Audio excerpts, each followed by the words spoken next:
Hello students, आज हम लोग एनसीईआरटी बुक के फिज़िक्स साउंड चैप्टर उसका एनसीईआरटी का एक्सरसाइज करेंगे और हम लोग मेनली डील करेंगे न्यूमेरिकल क्वेश्चंस को। ठीक है, तो देखते हैं हम लोग कौन सा क्वेश्चन इस वीडियो में करने वाले हैं। पहले मैं बता देता हूँ। ये देखिए न्यूमेरिकल क्वेश्चन है आपका, ये 7th है। उसके बाद है आपका ये 9th क्वेश्चन है। उसके बाद आपका 13th, 14th और 20, ये है आपके न्यूमेरिकल क्वेश्चंस। इसको हम लोगों ने करना है। ठीक है, तो फिर चलते हैं। 7th क्वेश्चन देखिए क्या कर रहा है। 7th क्वेश्चन में है कि a person has a hearing range from 20 hertz to 20 kilohertz. आप लोग जानते ही होंगे ये हियरिंग रेंज है। 20 हर्ट्ज से नीचे का साउंड हम लोग नहीं सुन सकते हैं और 20 किलो हर्ट्ज से ऊपर का साउंड हम लोग नहीं सुन सकते हैं। ठीक है, तो इसमें पूछ क्या रहा है, what are typical wavelength of sound waves in air corresponding to these two frequencies. ठीक है, take the speed of sound in air as 344 metre per second. इस क्वेश्चन को करने से पहले हम लोग जो भी बेसिक फार्मूलाज हैं और जो बेसिक कॉन्सेप्ट है न्यूमेरिकल क्वेश्चन को सोल्व करने के लिए, उसको हम लोगों ने नोट डाउन किया है। यहाँ देख लीजिए। ठीक है, ये है आपका साउंड का ग्राफिकल फॉर्म। यहाँ मान लीजिए आपका एक स्पीकर है। ठीक है, इस तरह साउंड निकलता है। आपको पता ही होगा कि ये कंप्रेशन है। कंप्रेशन यानी कि डेंसिटी जहाँ ज़्यादा है, ये है रेयर फैक्शन यानी यहाँ डेंसिटी कम है। तो ग्राफ को हम लोग इस तरह से प्लॉट करते हैं। ठीक है, ये है डिस्टेंस वाला, एक्स एक्सिस जो है डिस्टेंस और ये वाई एक्सिस है, ये है आपका डेंसिटी ऑफ पार्टिकल्स। ठीक है, तो अब यहाँ देखिए, पहले इस ग्राफ में हमको पता करना है कि लेमडा क्या होता है, क्योंकि बहुत आगे ये वेव लेंथ जिसको लेमडा कहते हैं, टी यानी कि टाइम पीरियड होता है। तो वेव लेंथ और लेमडा टाइम पीरियड होता क्या है, इसको पहले हम लोग देखते हैं। अब देखिए वेव लेंथ वो डिस्टेंस है, एक यहाँ क्या है, यहाँ पे देखिए यहाँ कंप्रेशन है। कंप्रेशन से एक कंप्रेशन से उसके अगले कंप्रेशन के बीच का जो डिस्टेंस है वही लेमडा है। या फिर एक रेयर फ्रैक्शन यानी कि जहाँ सबसे कम डेंसिटी होता है पार्टिकल का, एक रेयर फ्रैक्शन से दूसरे रेयर फ्रैक्शन के बीच का जो डिस्टेंस है वही लेमडा होता है। यहाँ पे देखिए ग्राफ में ये पॉइंट और ये पॉइंट, यहाँ है एक पॉइंट और एक पॉइंट यहाँ है। इन दोनों पॉइंट के बीच में जो डिस्टेंस होता है उसे लेमडा कहते हैं। ठीक है, और इस लेमडा डिस्टेंस को ट्रैवल करने के लिए, लेमडा डिस्टेंस को ट्रैवल करने में जो टाइम लगता है उसको टाइम पीरियड बोलते हैं। और स्पीड तो होता है, जो भी होता है स्पीड साउंड का वो दिया रहता है क्वेश्चन में या फिर निकालना रहता है। ठीक है, तो आगे हम लोग देखते हैं क्वेश्चंस को, देखते हैं हम लोग 7th क्वेश्चन पे सीधे आते हैं।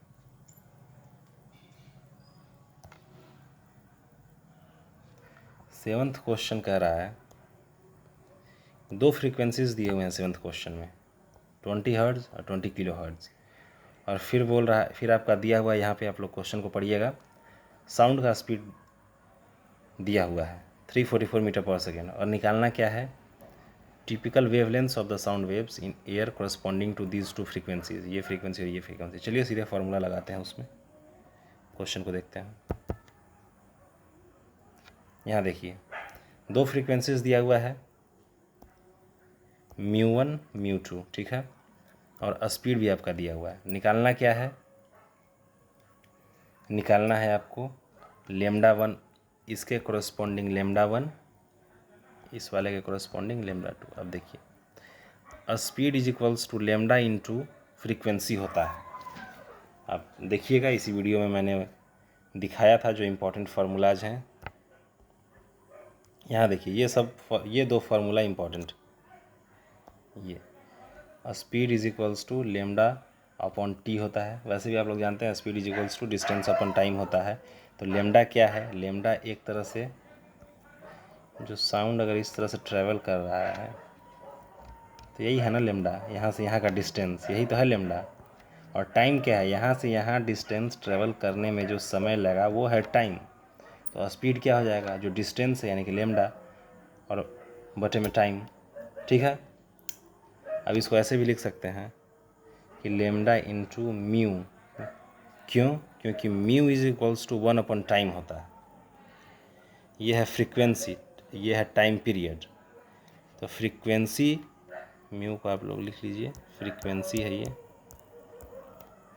और टी को तो यहाँ पे दिया हुआ है, टाइम पीरियड है। तो यहाँ हो गया लेमडा अपॉन टी को लेमडा इंटू म्यू भी लिख सकते हैं। तो speed is equals to lambda into mu आपका फार्मूला है। ठीक है, अब 7th क्वेश्चन देखिए, speed is equals to lambda into lambda 1 into mu 1। तो यहाँ से लेमडा 1 is equals to speed upon mu 1, इसी फार्मूले से आ जाएगा। बस वैल्यू रखिए और आंसर मिल जाएगा आपको 1.72 मीटर। वैसे ही लेमडा 2 इज इक्वल्स टू वही हो जाएगा स्पीड, स्पीड तो दोनों के लिए वही है, बस फ्रीक्वेंसी चेंज हो रहा है। इसमें 20 हर्ट्ज़ था, इसमें 20 किलो हर्ट्ज़, किलो का मतलब 20,000 हर्ट्ज़। ये हो गया आपका लेमडा 2। अब चलिए 9th क्वेश्चन को देखते हैं। 9th क्वेश्चन में क्या है, the frequency of a source of sound is 100 hertz, how many times does it vibrate in a minute. चलिए इसको देखते हैं।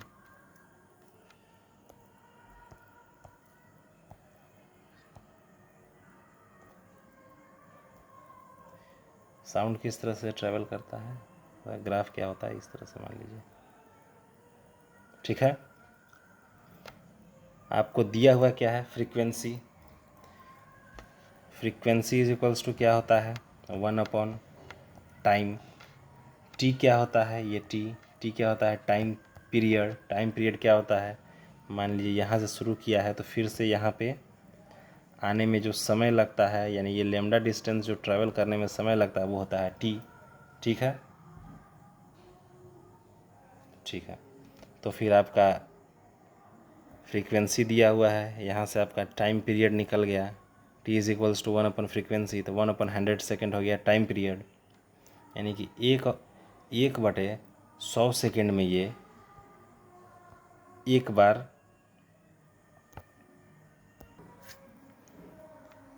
1 सेकेंड में, सॉरी 1/100 सेकेंड इसका टाइम पीरियड है।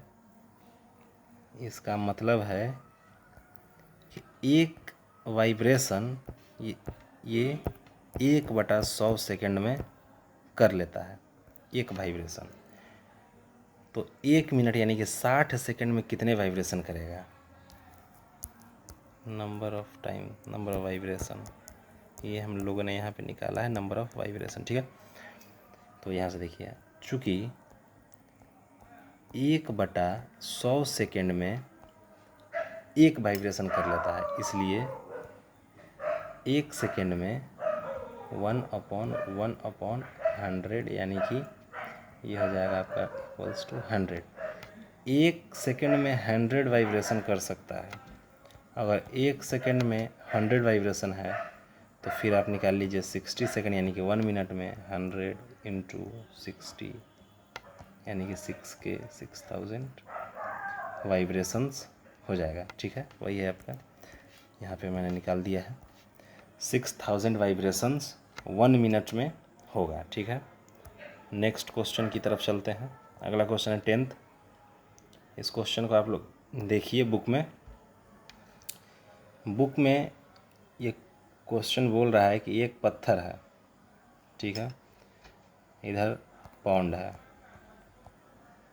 बोला जा रहा है कि एक पत्थर को 500 मीटर ऊपर से अगर किसी पॉन्ड में फेंकते हैं तो यहाँ से यहाँ जाएगा और यहाँ पे टकराता है, उसके बाद यहाँ जो साउंड प्रोड्यूस होता है उसको यहाँ जो आदमी है उसके कानों तक पहुँचने में कितना समय लगेगा। यानी कि यहाँ से पत्थर जाएगा यहाँ, वो मान लीजिए कि T1 टाइम लेगा, फिर यहाँ से साउंड जाएगा यहाँ, T2 टाइम लेगा।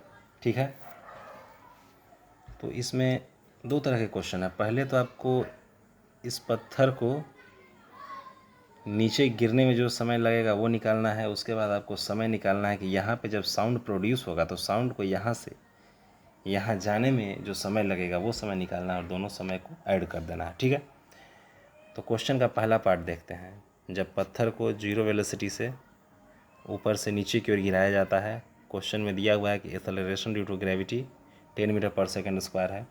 अगर आपको ये वाला पार्ट समझ में ना आए तो मेरे पिछले वीडियोस में मैंने डाल रखा है फिजिक्स के मोशन चैप्टर का, उसमें इस तरह के क्वेश्चंस किए हुए हैं, तो आप पहले उसको देखिए, उसके बाद इसको देखिए तो अच्छे से समझ में आएगा। तो आपको क्या दिया हुआ है, u is equals to 0, acceleration दिया हुआ है और डिस्टेंस दिया हुआ है कितना, 500 मीटर। तो मोशन चैप्टर में आप देखिएगा एक फार्मूला होता है, s is equals to u t plus half a t square. यहाँ पे हम लोगों ने t की जगह t1 ले लिया है, t1 टाइम जो नीचे जाने में लगेगा। ठीक है, u है 0, ये ख़त्म हो गया। s क्या है 500 हाफ a t1 स्क्वायर। यहाँ से आपका समय आ गया t1 10 सेकेंड, यानी कि पत्थर को तालाब तक जाने में 10 सेकेंड लगेगा। अब तालाब के पास पहुँच गया पत्थर, अब यहाँ टकराया और यहाँ से साउंड को भी तो यहाँ आने में कुछ समय लगेगा, तो वो हम लोगों ने नीचे निकाला है। अब देखिए साउंड को, मान लीजिए यहाँ पर पॉन्ड था, पॉन्ड से यहाँ पे जाना है, साउंड को कितना डिस्टेंस ट्रैवल करना है, 500 मीटर फिर से डिस्टेंस ट्रैवल करना है, तो डिस्टेंस क्या गया 500 मीटर। ठीक है, और स्पीड ऑफ साउंड क्वेश्चन में दे रखा है 340 मीटर पर सेकेंड। तो T2 क्या हो जाएगा, T2 क्या हो जाएगा, डिस्टेंस, टाइम क्या होता है डिस्टेंस अपॉन स्पीड, ये कितना आ जाएगा 500 अपॉन 340। देखिए यहाँ पे किया हुआ है 500 अपॉन 340, 1.47 सेकेंड। पत्थर को नीचे आने में लगा 10 सेकेंड, साउंड को नीचे से ऊपर जाने में लगा 1.47 सेकेंड। टोटल समय कितना लगा 11.47, दोनों को जोड़ देना है बस, ये हो गया आपका। अब नेक्स्ट क्वेश्चन देखिए, 14th क्वेश्चन, बुक पे आते हैं।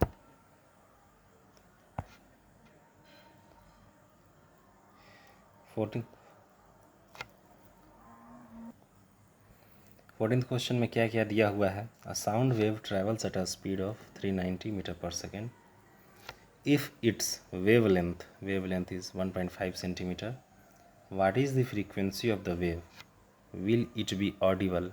पहले तो ऑडिबल होने के लिए फ्रीक्वेंसी क्या होना चाहिए, 20 हर्ट्ज से 20,000 हर्ट्ज तक, 20 किलो हर्ट्ज यानी कि 20,000 हर्ट्ज, इसके बीच में आएगा तभी ऑडिबल होगा। चलिए इसको देखते हैं। दिया हुआ क्या है, स्पीड दिया हुआ है साउंड का, और वेवलेंथ दिया हुआ है, बाकी हमको निकालना है। ठीक है, स्पीड कितना है ये दिया हुआ है स्पीड। अब साउंड इस तरह से ट्रैवल करता है, आपको पता ही होगा। ठीक है, वेवलेंथ क्या होता है, यहाँ से यहाँ तक का जो डिस्टेंस है ये है लैम्डा वेवलेंथ। अब सीधे यहाँ से फार्मूला लगाना है। आप लोगों को पीछे मैंने फार्मूला बताया था, speed is equals to lambda into mu. ठीक है, तो यहाँ से आ जाएगा कि mu is equals to speed upon lambda, यही लिखा हुआ है, mu is equals to speed upon lambda. ठीक है, साउंड का स्पीड दिया हुआ है क्वेश्चन में, लेमडा दिया हुआ है 1.5 सेंटीमीटर, तो 1.5 सेंटीमीटर देखिए यहाँ पे। अब सेंटीमीटर को आपको पहले मीटर में कन्वर्ट करना पड़ेगा, क्योंकि यहाँ पे स्पीड जो है से मीटर पर सेकेंड में दिया हुआ है। ठीक है, तो इसको मीटर में किए तो 1.5 इंटू 10⁻² मीटर आया, बस उसको यही लिख दिए 1.5 10⁻² ऊपर चला गया, तो ये आ गया आपका फ्रीक्वेंसी। अब बताइए कि ये फ्रीक्वेंसी ऑडिबल होगा या नहीं, नहीं ऑडिबल होगा। क्यों, क्योंकि ये जो फ्रीक्वेंसी है 20,000 हर्ट्ज से ज़्यादा है, इसलिए ये ऑडिबल नहीं होगा। आप अपने लैंग्वेज में लिख लीजिएगा कि the sound will be not Audible because the frequency is more than 20 kilo hertz. ठीक है, अब 20th क्वेश्चन पे आते हैं हम लोग। 20th क्वेश्चन क्या कह रहा है, इसमें देखिए क्वेश्चन ये है क्वेश्चन आप लोग एनसीईआरटी बुक से देखिए, मैंने देख रखा है। उसमें कह रहा है कि एक सबमरीन है, ठीक है, और कोई ऑब्जेक्ट है जिसका डिस्टेंस है इतना 3625 मीटर दूर कोई ऑब्जेक्ट है,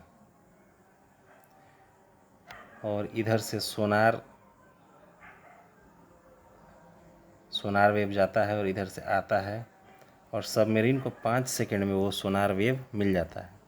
तो पहले तो देखिए कि ये जो साउंड यहाँ से गया और यहाँ से आया, तो टोटल डिस्टेंस कितना ट्रैवल करेगा, 2 × 3625 मीटर, तो ये आ गया आपका टोटल डिस्टेंस। अब टोटल डिस्टेंस ये 5 सेकंड में ट्रैवल कर लेता है, जाना और आना दोनों 5 सेकंड में हो जाता है। स्पीड का फार्मूला आप लोग जानते ही हैं, डिस्टेंस अपॉन टाइम। स्पीड का फार्मूला निकल जाएगा। डिस्टेंस यहाँ हम लोगों ने देख लिया, साउंड ये टाइम दिया ही हुआ है, सीधे डिवाइड कीजिए, तो ये हो गया आपका स्पीड वाटर के अंदर साउंड का। सीधे लिख दीजिए कि speed in water will be 1450 metre per second. आज का वीडियो यहीं समाप्त करते हैं। आप लोग दोस्तों के बीच में शेयर कीजिए और सब्सक्राइब कीजिए, ताकि आने वाले जो वीडियोज़ हैं उसका नोटिफिकेशन आप तक पहुंच सके। Thank you.